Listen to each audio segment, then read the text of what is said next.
Olá pessoal, eu sou Ernesto Breze, esse é o nosso IGCast, o podcast da Abralimp, Associação Brasileira do Mercado de Limpeza Profissional. Nosso foco hoje é limpeza na área de alimentos. Mas antes de começar o nosso bate-papo com os nossos convidados, queria agradecer os nossos patrocinadores, Alpha Tenant, líder em soluções de limpeza sustentáveis, com soluções que vão desde equipamentos até serviços de manutenção. Saiba mais, alfatenant.com.br. Da Dupac, líder de papel tiço no Brasil, com mais de 30 anos de experiência, né?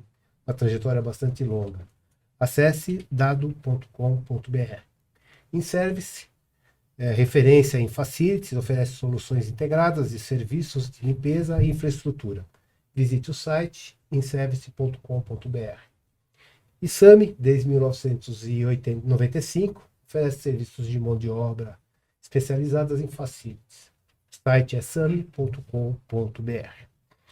E agora, para participar desse episódio, que é um tema bastante interessante, nós trouxemos o Tiago Feres, que é membro da Câmara de Químicos da Abralimp e atuante na divisão de soluções comerciais da 3M. E Carlos Alberto Ferreira, é diretor executivo de operações da GRSA Compass. Sejam bem-vindos. Começo com você, Tiago. Vamos lá. Tudo bem? Tudo bem. Obrigado novamente pelo convite. Legal. Obrigado, Carlos, por ter vindo. Eu que agradeço a oportunidade de participar e agregar algum conhecimento aí no Vamos começar. Tiago, me fala sobre o curso, antes da gente falar sobre o tema em si, esse curso que você está, um curso novo que a Uniabralimp está realizando, que foi hoje, inclusive, né? Exato. Acho que é uma iniciativa bastante interessante da Uniabralimp, não só da Uniabralimp, mas para o mercado, tá? A gente entende que uma forma de você mudar algum tipo de aspecto relacionado à segurança, em relação à utilização de produtos, em relação a operações, é a educação de mercado. Então, acho que é o intuito principal da Uniabralimp e também desses cursos, especificamente esse curso voltado para a gestão de higienização em food, né, em áreas de food, cujo intuito é esse mesmo, tá? Educar o mercado com boas práticas, com questões regulatórias, com toda a parte aí de incentivo também ao conhecimento de tecnologias e processos mais adequados aí para o mercado. E hoje foi o primeiro curso foi hoje. Exato. Na verdade, já vinha uma conversa antiga aí com o pessoal da Uniabralimp para fazer essa abordagem, porque é um tema vigente. Tá? A gente tem isso aí em foco já, principalmente período pós-pandemia aí, quando a gente começou a enxergar de uma forma diferente a questão de limpeza e higienização, principalmente nessa área de food. Então, a ideia é trazer um pouco mais de informação justamente aí para o mercado que requer aí um conhecimento um pouco mais técnico, muitas vezes, aí para você fazer uma operação bem feita e segura. Carlos, como é que é esse processo dentro da GRSA? Então, a gente tem... na verdade, eu diria que hoje a gente tem dois processos, um que está bastante em evolução, mas a gente ainda usa bastante produtos químicos ligados à higienização, quando a gente fala de refeitórios e de cozinha, propriamente dito. Mas a gente já tem usado em alguns clientes e testado e aprovado, usado a tecnologia de ozônio, né, para fazer a sanitização, principalmente na área externa, principalmente em refeitórios. Isso visando um pouco, né, a tendência que a gente tem de meio ambiente, de preservação de meio ambiente. Então, e tem tido resultados bem positivos para a gente. A gente tem grandes clientes, a gente tem um cliente com 13 mil refeições dias, onde a gente usa uma solução alcalina e a solução de ozônio também para fazer a sanitização das mesas, piso. Tem usado isso em pisos de dentro das cozinhas. Isso tem trazido aí uma experiência muito boa e inovadora, né? Quando a gente olha um pouco o mercado lá de fora, né, a gente até vê que tem hospitais que são 100% sanitizados com ozônio. Então, e aí quando eu falo 100%, eu falo de centro cirúrgico, de locais de UTI, né? Áreas críticas, né? Aqui a gente ainda tem uma legislação que te permite até usar o ozônio, mas não elimina ainda usando o hipoclorito para sanitização. Então, é uma coisa que a gente tem que evoluir, não só pensando em produtividade, mas pensando em meio ambiente, que é o que está muito hoje relevante para as empresas serem reconhecidas como empresas que, dentro do ESG, né? Uhum. De uma das Sim, colunas sim, do sim. ESG, né? Ah, legal. E, Tiago, dentro desse curso que você tá focado dentro da higienização na área de alimentos, qual é o público que está frequentando? Como é que os alunos, né, enxergam isso e quais são os diferenciais com relação a um outro processo de limpeza, por exemplo? Público mais específico para operação mesmo, Uhum, tá? Mas acho que puxa um pouquinho de cada ponto que é necessário hoje, tá? Um pouco de mercado, um pouco de sustentabilidade, como foi comentado aqui. uhum, Cada um tem uma preocupação dentro da operação, tá? A operação de higienização desse segmento ela é muito, muito ampla mesmo, tá? Hoje a gente sente uma carência muito grande de informação, uhum, principalmente em relação a alguns aspectos mais técnicos. O que é um produto ideal, o que é um processo ideal, parte regulatória, o que uma agência sanitária regula, o que é uma boa prática. Tá? Então, o público basicamente vai atrás disso. É uma informação um pouco mais relacionada à operação, visando redução de custo, visando melhorar a produtividade, visando ter um aspecto ambiental mais focado. Hoje, o aspecto sustentável é um ponto importante, até essa questão que ele comentou dos químicos. Descarte correto de ferramentas como químicos, como fibras de limpeza, enfim. Então, tudo isso conta hoje muito, né? E não só a parte operacional, como eu comentei, como fazer, mas também uma parte que vai envolver custo, tá? Hoje a gente enxerga de uma forma diferente, como eu comentei, esses processos. Tá? Então, é uma linha próxima aí entre operação, produtividade e custo. Então, basicamente, o público é esse, tá?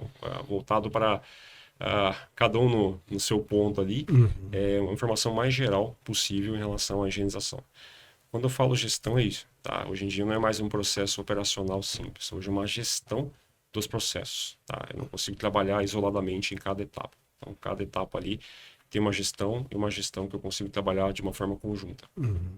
E, Tiago, com a legislação, com a vigilância sanitária, como é que impacta tudo isso dentro do processo, né? A gente sabe que tem uma regulamentação, que existe aí algumas leis, né, que dão subsídio para o setor. Como é que isso impacta dentro do sistema de higienização dos ambientes, né, de alimentos? Bom, assim, a gente tem que seguir, né, o que está regulamentado. É, eu acho que existe aí um papel muito forte nosso, né, de trazer novas tecnologias e comprovar com que que a gente consiga mudar as regulamentações baseadas em estudos e análises. Mas hoje a gente segue basicamente o que está previsto, principalmente em ambientes onde a gente tem a constância de ter uma fiscalização sanitária, uma Uhum, fiscalização das leis, né, regulamentares desse eixo, né? uhum. Mas, assim, eu penso muito no futuro, né? Como que vai ser o nosso futuro e o que que a gente A gente estava conversando agora, o né? que que a gente precisa fazer para frente, né? Aham. Porque, e usar o benchmark que a gente tem, né, em Europa, Estados Unidos, né? Então, por que que é difícil trazer isso para cá, né? Então, eu acho que é um papel de nós que estamos com essa tecnologia de tentar levar isso e expandir um pouco mais para que a gente consiga ser mais produtivo, né? A gente analisa a nossa produtividade aqui e ainda é muito inferior em relação a alguns outros países, né? Mas, Uhum. logicamente, né, a gente está avançando, mas o que que a gente precisa fazer a partir de agora para poder chegar lá, né? Olhar essas... E aí a gente está falando de produtos, né? Mas tem muitos equipamentos também hoje que te auxiliam, até dentro do que o Thiago falou, de processo, produtividade, que tornam você mais produtivo, né? E a gente consiga alcançar mais produtividade com menos mão de obra, ou com uma mão de obra mais treinada, mais qualificada, e isso é muito importante conhecer produto, processo e Uhum. equipamento, né? Que são Os os três pilares. pilares aí de aumento de produtividade. Você estava falando de contratos de Manaus a Porto É, Alegre e Norte, Sul, Leste e Oeste, né? Como aham. é que é a gestão disso tudo para que seja, vamos dizer, que mantenha, né, todo o processo de gestão de qualidade, de produtos, de equipamentos. Como é que é essa gestão hoje? É assim, né? A gente tem uma gestão corporativa, mas que ela é, vamos dizer assim, tropicalizada para cada região, né? Existe exatamente algumas diferenças para regiões e é onde a gente precisa tropicalizar dentro dos processos e procedimentos que a gente tem, né? Para cada região a gente tem uma gerência exclusiva, onde ela pega essas informações corporativas, as quais têm que ser seguidas, de processo, controles, mas começa a tropicalizar com máquina. Tem lugares que a gente tem um pouco mais de disponibilidade do que outros, né? Balneário Camboriú, a disponibilidade de mão de obra é bem menor do que o próprio São Paulo. Então, como que a gente faz para poder reter esse pessoal no contrato, porque isso requer treinamento, requer uma atenção mais especial, onde a gente tem que colocar mais equipamentos, né, buscar processos mais produtivos. Então, é de região para região, né? O nosso país não é tão fácil quando a gente fala, vamos pegar o benchmark lá de fora, mas nosso país é Uma muito casa à parte, maior, né? né? Cabe toda a Europa dentro dele, ainda sobra um espaçozinho. Pastozinho. Tiago, como é que se torna cada vez mais eficaz, né? Os produtos para que haja uma limpeza cada vez mais eficiente, né? Como é que desenvolve? Como é que o mercado vem reagindo? E qual é a tendência, né, desses novos produtos, né? Que a gente ouve falar um monte de coisa, né? De produtos novos que estão chegando, equipamentos, utensílios. Como é que a 3M vem desenvolvendo isso? Exato. Hoje tem muito aquele conceito de fazer mais com menos, né? Eu acho que é uma tendência do mercado. O perfil do mercado mudou, o perfil dos clientes também mudou. Hoje se espera mais produtividade, obviamente, um custo acessível, se preza muito pela qualidade. Então, antigamente era muito uma questão de preço, preço, preço. Não, hoje eu tenho uma mudança um pouquinho diferente, tá? A limpeza em si, não só nessa parte de food, principalmente no mundo mais pós-pandemia, vamos pensar assim, mudou bastante o perfil, tá? Hoje se enxerga diferente o aspecto da limpeza. Tá? Então, o investimento em tecnologia, o investimento em novas técnicas e, como eu comentei, em educação de mercado, eu acho que é uma tendência aí que vem para contribuir e evoluir. Hoje, claro, a mecanização de limpeza é um ponto que a gente tem que evoluir bastante ainda. O fator humano conta muito ainda. Então, a capacitação de pessoas, hoje, até por perfil do mercado, a gente não consegue ter um operacional, digamos assim, tão capacitado, mas é uma ideia que para o futuro, com tendências de mecanização, tendências de novas tecnologias, a gente começa a fazer, especializar. Como é feito no campo hoje? No campo a gente tem pessoas na agricultura que são mais especializadas em máquinas, em outras técnicas. Acho que para a limpeza a gente deve seguir uma tendência também, tá? Produtos mais eficazes. Eu entendo que hoje ninguém quer gastar tanto e quer um bom resultado, tá? Então, a ideia é que você tenha produtos que você tenha aí multifunções. Então, tudo isso é uma coisa que vem a somar, tá? Não é para o futuro. Isso já é uma realidade. Hoje, a questão da automação de limpeza já é uma coisa aí que a gente consegue enxergar em alguns cenários. E mais essa questão da educação do mercado, que é uma prioridade que a gente tem que investir mais. Até uma questão que sempre converso com o pessoal da Unebralimp. A gente tem uma ramificação maior aí de preparo, de temas para discutir, porque o mercado tem aí uma maior quantidade de informação mais técnica, mais operacional, para que possa aí evoluir junto com essa tendência que a gente está falando aqui. Carlos, vocês têm. Como é que chega na ponta, né?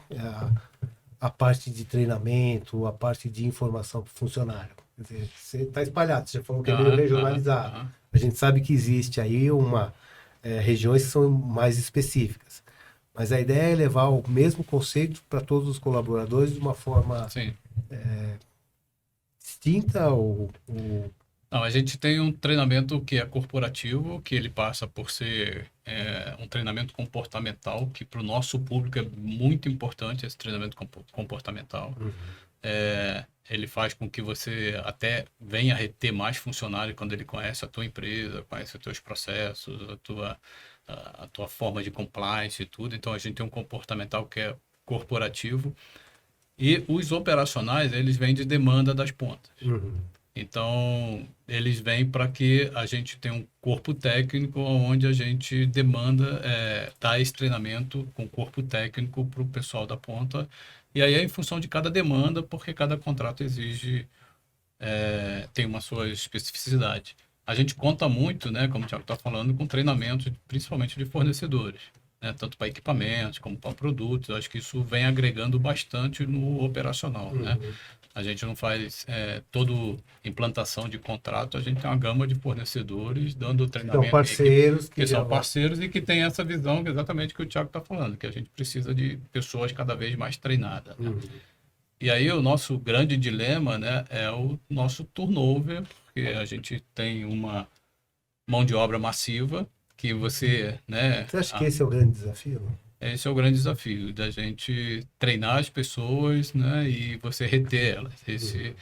Eu acho que é um ponto aí que, como o Thiago falou, nós da Abralimp aqui, das associações, a gente tem cada vez mais estar junto, porque para você entrar num contrato, você coloca mão de obra massiva, CCT, piso da categoria, porque senão você não ganha o contrato. Mas você só retém essas pessoas, né? Aí você treina, dá todo o treinamento e depois você tem um turnover elevado. Então, como que eu retenho essas pessoas? Como que eu formo multiplicadores e coloco ele num pedestal mais alto para que eles sejam multiplicadores para demais, né? Então, uma experiência muito boa que nesses anos aí eu venho aprendendo e a gente vem ter, eu sempre tenho um corpo técnico específico para cada segmento. Então, esse corpo técnico, ele sabe da necessidade, eles é que são os multiplicadores, eles é que vão atrás das inovações, de olhar processo, olhar fornecedores. E essa é uma experiência que tem feito com que a gente consiga manter um padrão alto de qualidade, de entrega, de processo, né? Mas, mesmo assim, é treinamento e daqui a 3 meses tem que treinar de Renovar. novo, né? Nós fizemos um podcast logo pela manhã e um dos assuntos foi justamente esse, né? Quer dizer, você prepara um treinamento, mas se você não der continuidade, né? Sim. Pílulas, praticamente Exatamente. todo dia, né? Alguma informação, uso correto de uma EPI, uso correto de um produto, diluição correta de um produto, isso se perde ao longo do tempo, né? Eu acho que também está cada vez mais fácil, né? Você estava falando pós-pandemia, mas com a utilização agora de treinamentos online, onde você... E aí você faz uma grade de treinamento para o teu colaborador e que se o PLR dele tiver um acréscimo porque ele conseguiu completar a grade de treinamentos aconselháveis, né? Não os que são os obrigatórios, né? Mas, então, assim, a gente consegue fazer com que essas pílulas, esses treinamentos sejam mais constantes, né? E aí a gente pode levar, né, como você falou, de Manaus a Porto Alegre através da tecnologia e fazer com que ele treine, que você consiga abrir a ficha dele e ver quantos treinamentos ele fez. Então, isso também é uma coisa que eu acho que a gente consegue evoluir bastante, mas acho que a palavra-chave aí é treinamento em processo, produto, máquina, pessoal. Não mudou muito, né? Não muda muito. Não muda muito. É um investimento que a gente costuma sempre priorizar, no caso como fornecedor, treinamento contínuo e reciclável. Essa questão importante que você comentou da valorização. De alguma forma, ele se sente valorizado, ele tende a fixar mais aquele contrato, que realmente acho que é a maior dor hoje.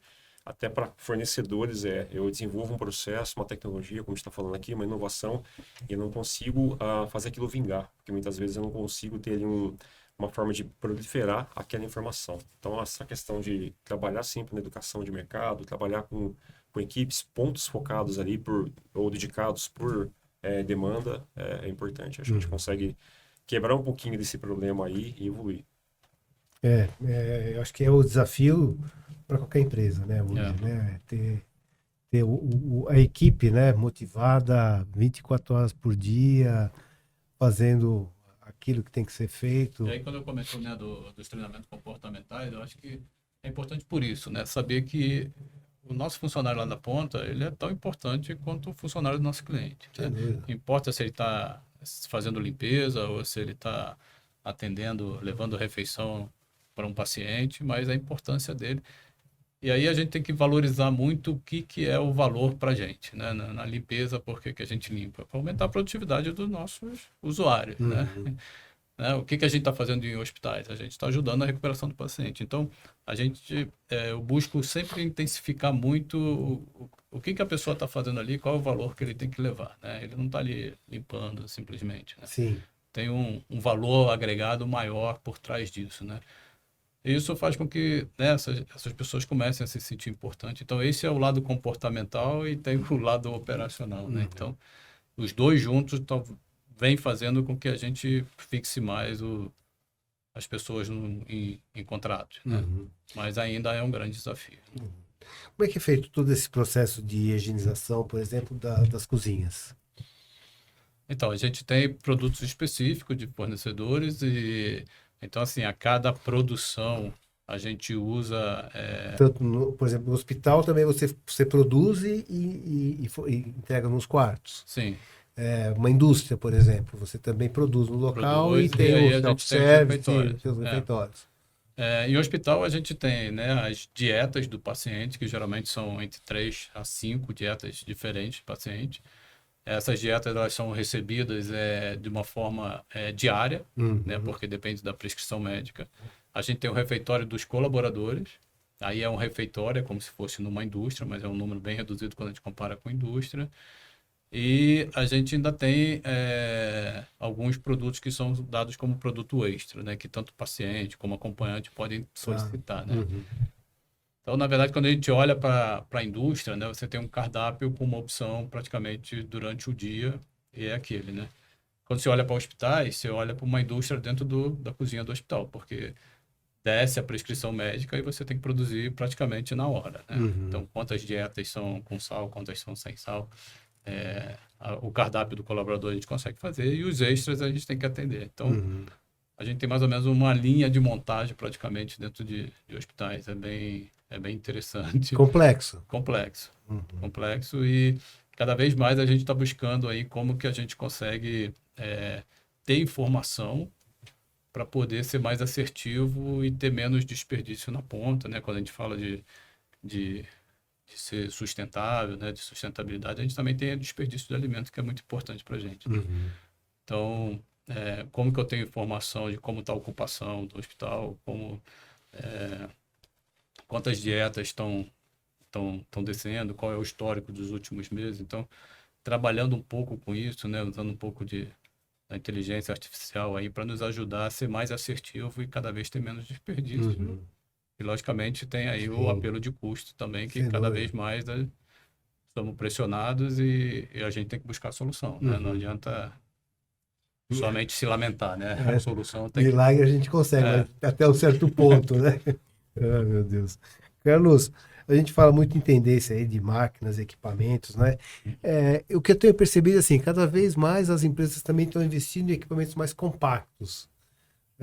Que facilita muito a operação em lugares menores, né? Você acha que isso chegou tardiamente ou o pessoal antes não estava muito ligado com essa nova opção que tem no mercado aí? A gente às vezes está um passo atrás em relação à tecnologia, pelo menos em nível nacional aqui, mas um pouco também do perfil do contrato, da operação ali. Que ainda é um pouco limitado até em relação ao conhecimento mesmo. Tá? Hoje eu vejo como uma tendência que está crescendo, equipamentos de pequeno porte, vou dar um exemplo, hospitais principalmente.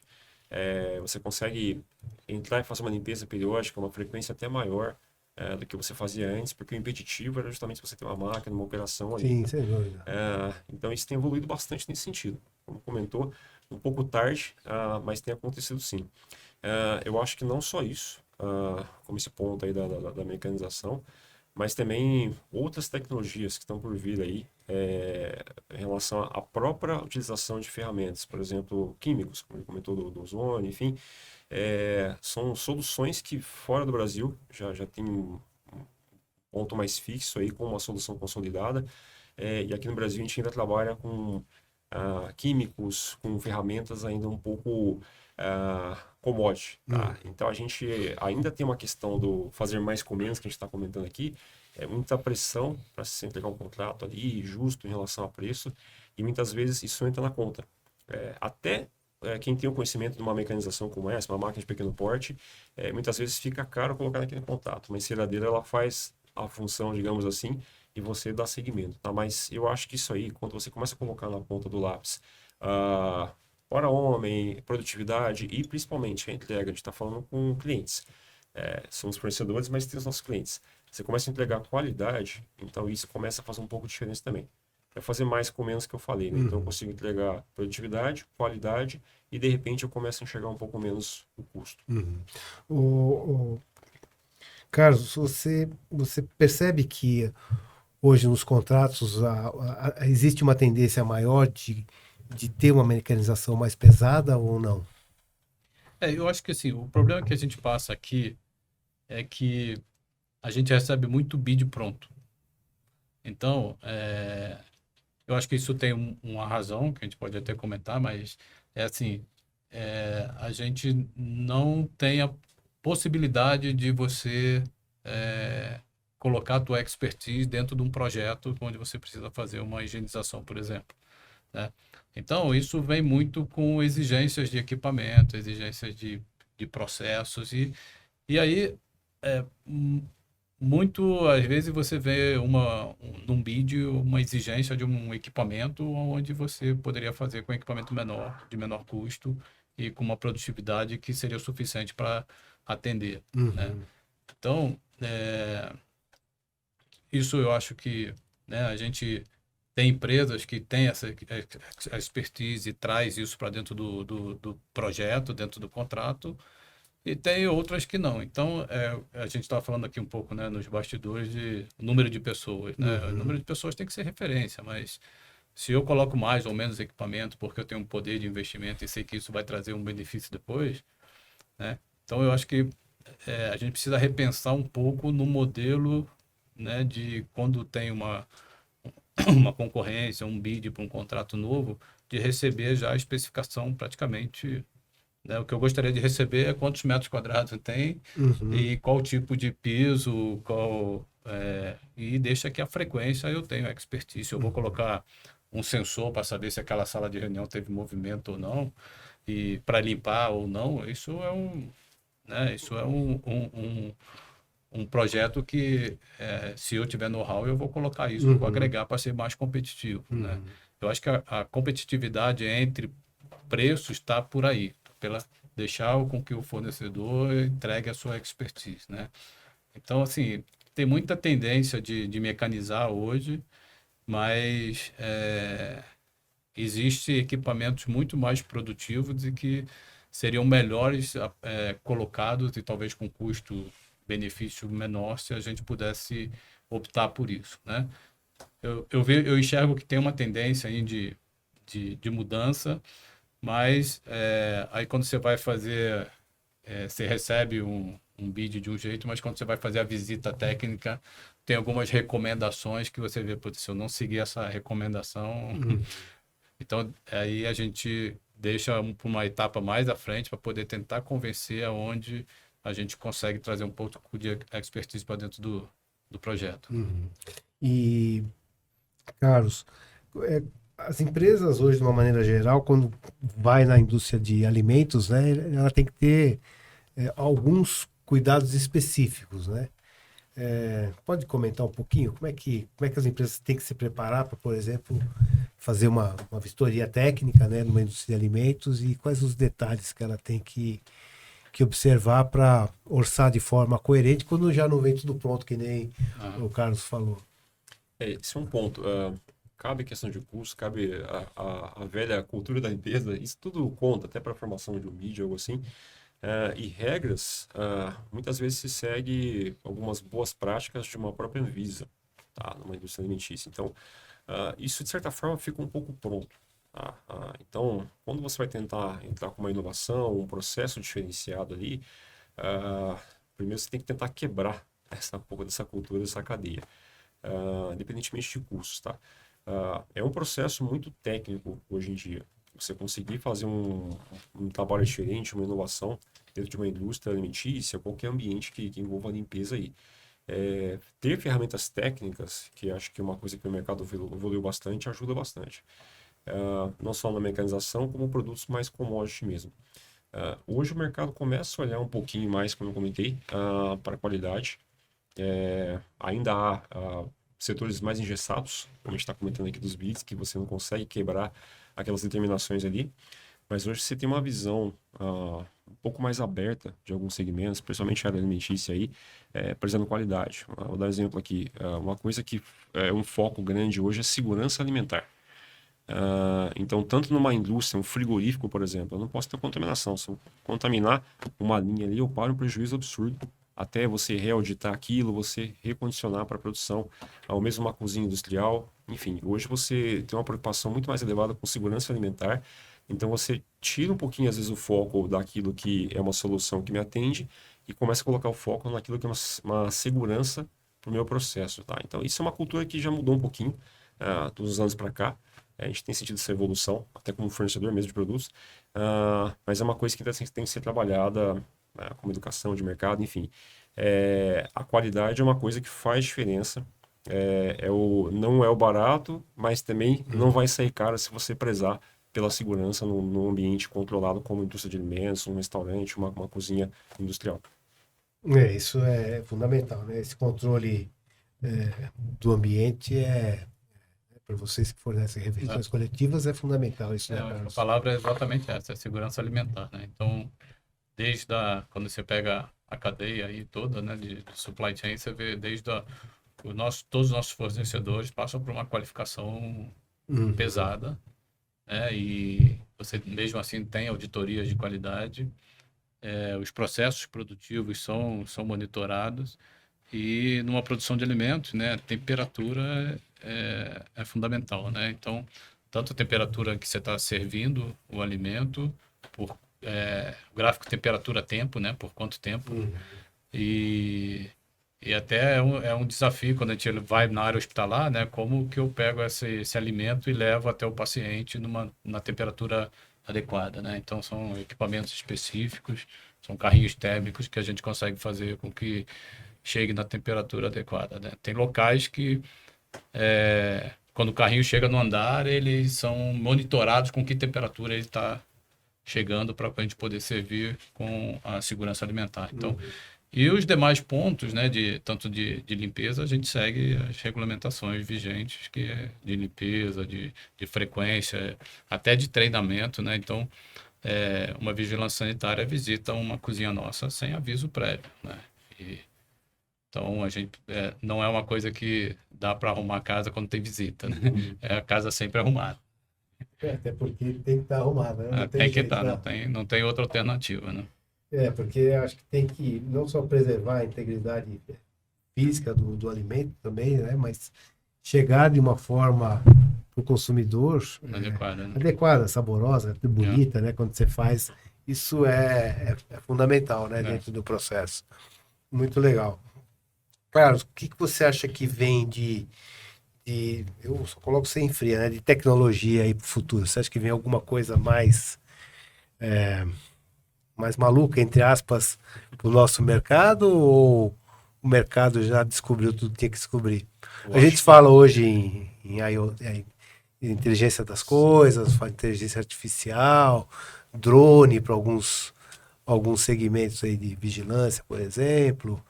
O que vem aí para o setor? O que a 3M tem de futuro? Uma boa parte dos processos são conhecidos hoje já.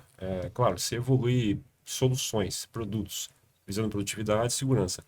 Mas eu acho que uma questão importante é monitoramento. Tá? Então, eu tenho um processo, vou lá, tenho um produto melhor de todos, tenho uma equipe treinada. Se não tiver um monitoramento disso, eu não vou evoluir. Tá? Então, eu acho que o investimento em monitoramento de processos é uma coisa aí que está começando. Eu acho que é uma tendência que quando isso realmente começar a vigorar, a gente vai ter uns bons resultados aí, até por como garantia de qualidade.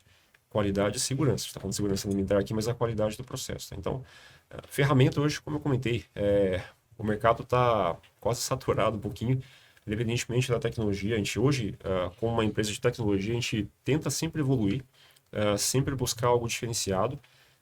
Mas, de qualquer forma, a parte humana, o monitoramento ali tem que ser bem controlado também de alguma forma. Então, acho que inteligência artificial, você monitorar processos, você monitorar a frequência, entender se aquilo que você recomenda como um químico, como uma ferramenta, uma fibra, enfim, está sendo utilizado da forma correta. Tá? Treinamento, claro, ajuda. Mas eu acho que você conseguir monitorar em loco isso, como um processo, como um sistema, eu acho que é uma coisa que vai ajudar bastante aí a gente ter bons resultados, né? Tanto como fornecedor, como serviço, enfim, e o usuário final também vai perceber essa evolução. Você acha que as empresas vão continuar investindo em tecnologia para melhorar cada vez mais, ser mais eficiente? A gente fala hoje já de um monte de coisa, né? Você mesmo comentou lá, põe um sensor para Sim. medir a frequência de pessoas que entram naquela sala de Aham. reunião. Isso é uma tecnologia, assim, bem bacana que está disponível para o mercado. Você acha que vão continuar investindo nessa tecnologia? Eu acho que sim, né? Acho que assim, quando a gente fala de inovação, né? A gente sabe que inovação é você mudar um processo, né? Nem sempre precisa embarcar tecnologia, mas hoje em dia a tecnologia está cada vez mais acessível, né? Então você hoje começa a embarcar tecnologia. A inteligência da IoT e os sistemas, né? Como foi mencionado aqui, são muito importantes para você monitorar.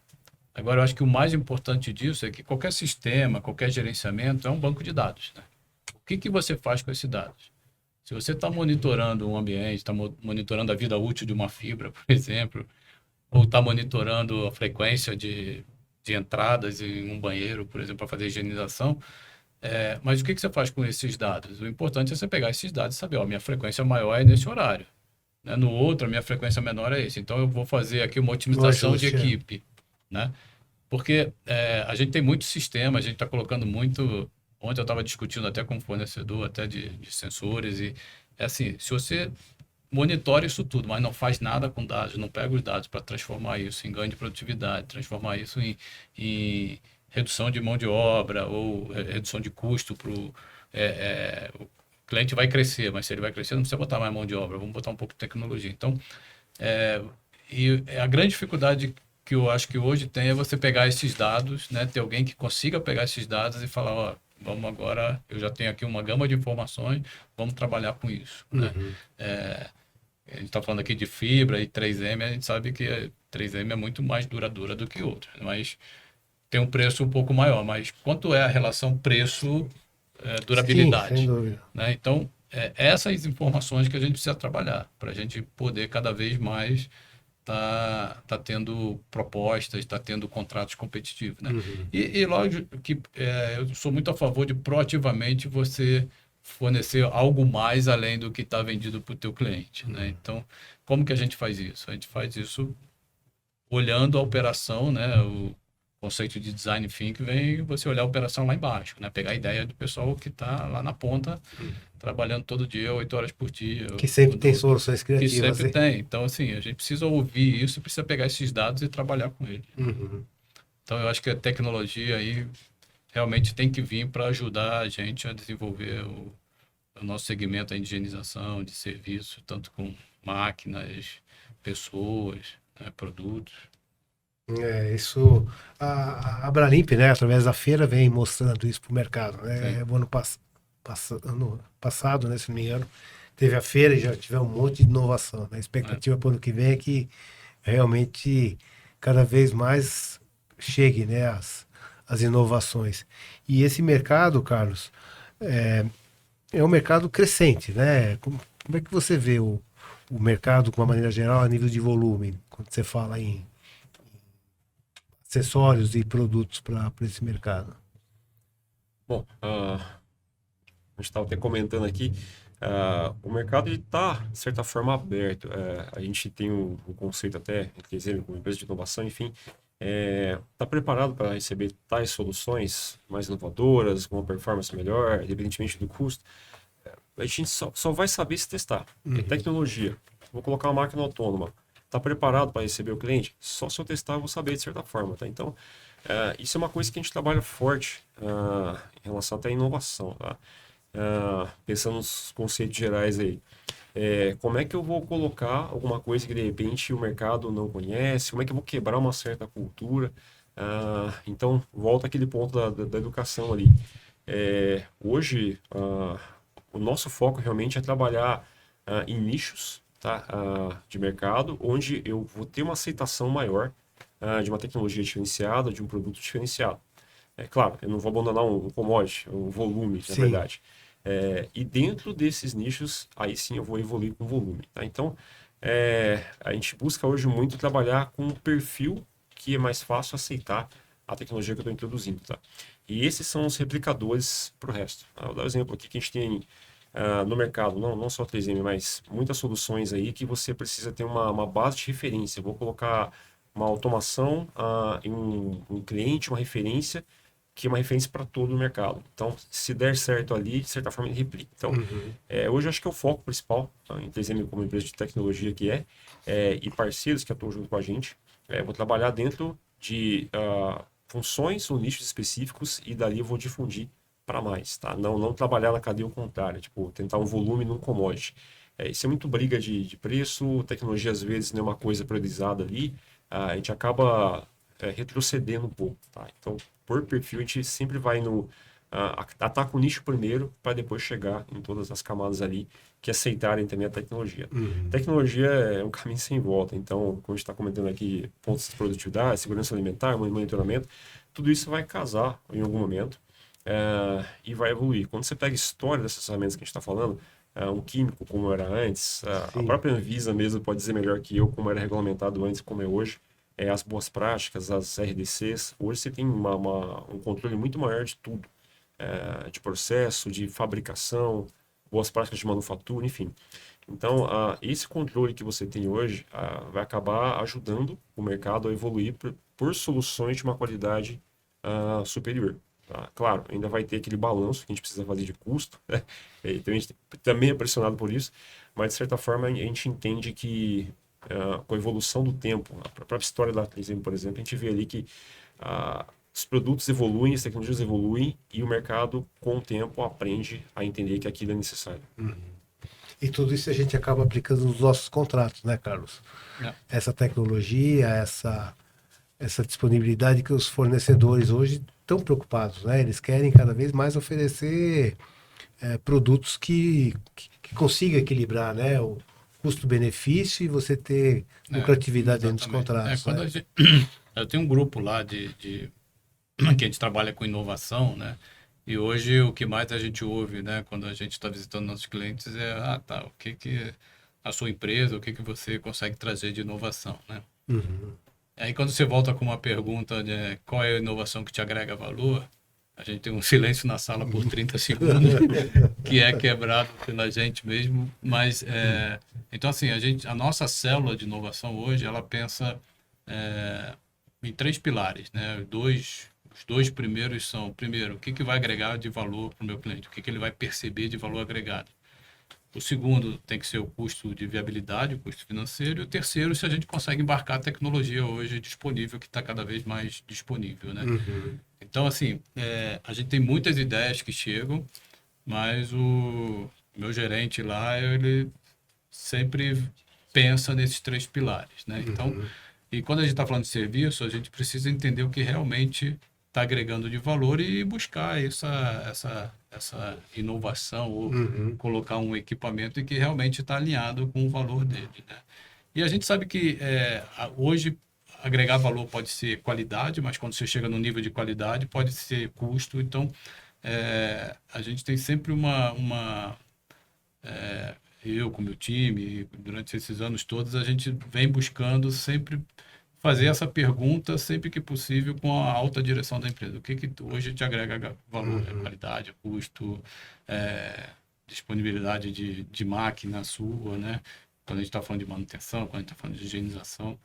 Então, esses 3 pilares para a gente é fundamental e eu acho que a gente precisa seguir nesse caminho, né? Entendendo o que realmente, qual é a inovação que realmente vai ser percebida como um valor, né?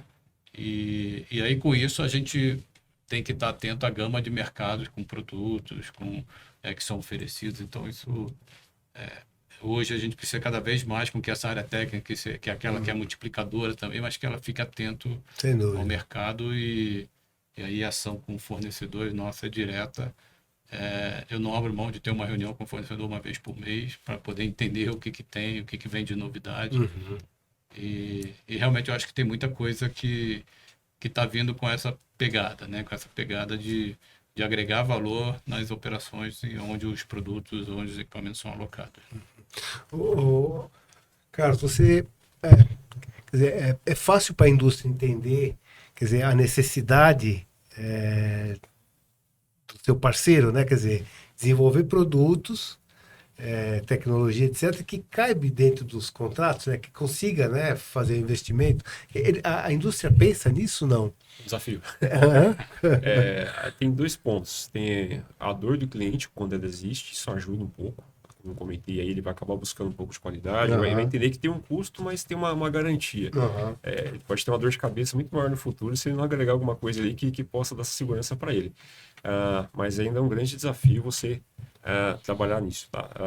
A gente faz alguns monitoramentos aí de processo de uma indústria, principalmente, para entender, independente de ser uma dor ou ser uma solução que o cliente não conhece, tá? Então a gente tenta aberturas nesse ponto, tá? Junto com os parceiros, obviamente. Eu comentei de não ser uma dor, porque muitas vezes o mercado não conhece a solução. É desconhecimento mesmo. A tal da cultura da limpeza que eu falei, ele conhece aquele químico, aquele processo, aquela ferramenta, tá? Então, se apresenta alguma coisa diferente, como a comunicação adequada, que faça ele entender onde ele pode encaixar aquilo no processo dele. É uma coisa que ajuda, tá? Mas a gente ainda é regido por custos aí. Uhum.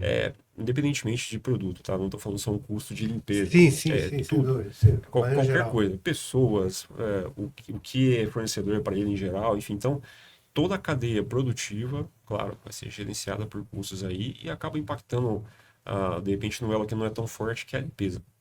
Muitas vezes ele vai investir numa tecnologia, alguma coisa para a produção em si, para o produto dele, Uhum. mas nem tanto na limpeza. Tá? Então a gente acaba tendo essa dificuldade de quebrar essa barreira aí. Mas como eu comentei, seja pela dor ou pela curiosidade do cliente, muitas vezes a gente consegue uma abertura para agregar algum valor para ele. Não só no custo que ele vai acabar deixando um pouco de lado, mas na qualidade, numa segurança. Legal. Pessoal, não deixe de conferir na revista EG Plus. Destaco aqui a matéria limpeza. É determinante para clientes confiar em bares e restaurantes. Confira lá. revistaegplus.abralimp.org.br. Pessoal, a última pergunta aqui para vocês, que é com relação à contaminação cruzada, né, em ambiente de manipulação de alimentos. Carlos, preocupação 100% com relação a isso, né? Sim, esse é um dos tópicos nossos dos treinamentos de educação continuada que a gente tem, Uhum. né? Que é, eu dei o exemplo aqui de hospitais, né? Onde você tem dietas específicas, que são dietas com muito sal, pouco sal, sem sal, e, e aí não tem só a preocupação da contaminação cruzada, tem a preocupação também de encaminhar a dieta certa para o paciente certo, mas a parte Atenção redobrada, né? é, e, e aí a tecnologia tem nos ajudado bastante a conferir se a dieta com a pulseirinha que hoje Uhum. praticamente todo paciente tem, né? Então a gente tem utilizado isso para até como diferencial, mas para segurar. Aí com isso, né? Aí buscando um pouco aí, saindo um pouco da pergunta, mas aí com isso a gente assegura até a hora da entrega, a data da entrega, então. Mas voltando aí à contaminação cruzada, é uma preocupação muito grande, aonde para isso são os processos, os procedimentos que a gente tem junto com os líderes, né, de cozinha, os líderes da confecção de alimento. Então, assim, a cada, vamos dizer, batelada, a gente tem toda uma higienização a ser feita, né? Todos Em os cada um protocolos bem definidos, bem né? definidos, obedecendo às legislações vigentes, áreas segregadas, né? A área de açougue segregada à área de hortifruti, então são preocupações muito grandes, até no recebimento, na estocagem, então isso tudo são os processos bem... E um cuidado Contínuo, né? redobrado, contínuo, 24 horas por dia.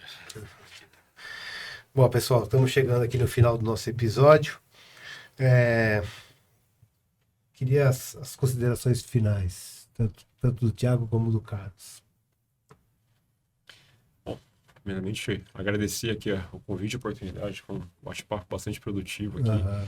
Acho que é sempre bom levar esse tipo de informação ou estimular essa discussão para o mercado. Eu acho que é necessário isso. Eu acompanho alguns temas dos podcasts aqui. Aham. É sempre um tema, justamente algo que é novo, o mercado não conhece, tem que ser explorado e melhor debatido, tá? Então, a oportunidade de estar aqui, a gente se juntar, com cada um com seu conhecimento, com a sua área, com a sua informação, acho que é bastante válido para isso mesmo. Provocar o mercado de limpeza profissional a conhecer coisas novas, a entender que muitas vezes a qualidade tem que estar acima do custo, enfim. Então, tecnologia é uma coisa bem-vinda, necessária e já está aí, né? Então, tudo isso acho que vem agregar com o nosso processo aqui. Legal, obrigado por você ter vindo, Thiago. Imagina. Carlos. Eu acho que, igualmente, o que foi falado, né? Primeiro, agradecer aí, muito feliz de participar e poder dividir um pouco da nossa experiência, né? E aprender bastante, né? E como todo podcast aí, a gente aprende sempre bastante. Mas, assim, eu sou uma pessoa que sou aficionada aí pelo Facilities. Acho que o Facilities, para crescer no nosso país, nós somos os agentes de mudança. E quando eu falo nós, cada um de nós aqui, mas também nosso time, a nossa equipe, né? A gente tem muito o que crescer, a gente tem muito que aprender ainda com as boas práticas que existem. E esse é um espaço muito bom da gente trazer um pouco do que a gente conhece lá de fora e do que a gente precisa melhorar, precisa deixar a gente mostrar, cada empresa mostrar a sua expertise e que ela se diferencie por isso. E buscar cada vez mais uma maior produtividade dos nossos funcionários, uma maior produtividade nos contratos, uma maior tecnologia embarcada sempre que possível, né? E sempre pensando no que é valor agregado ao nosso cliente, né? Cada cliente tem um valor diferenciado, uma percepção diferente. É verdade. Esse é o ponto, né? Que desde lá da nossa área comercial precisa perceber isso para que a gente possa trazer isso e transformar em projeto, né? Não trazer só leão, né? Exatamente. E hoje a gente conta muito com a ajuda, né? O Thiago aqui é um fornecedor, mas dos nossos fornecedores querer também mostrar e agregar os seus produtos que estão nessa linha, né? Não, sem dúvida. Não puxando a sardinha para o lado de ninguém, sim. mas fornecedor que não estiver muito próximo do seu cliente, trazendo informação, etc., não tem muito futuro, né? Exatamente. E saiba ouvir, né? Saiba ouvir. A gente é um bom canal de transmitir as dores dos clientes nossos. Bom, muito bem. Em nome do Ricardo, presidente da Abralimp, agradeço aqui ao Thiago Ferres e ao Carlos Alberto Ferreira por estarem aqui no nosso Edcast. Para maiores informações, acesse o site da Abralimp e não deixe de acessar também o site da Uniabralimp, onde lá você vai ter toda a grade de cursos que estão disponíveis para os associados e não associados. Eu fico por aqui, até a próxima oportunidade. Tchau, pessoal. Obrigado.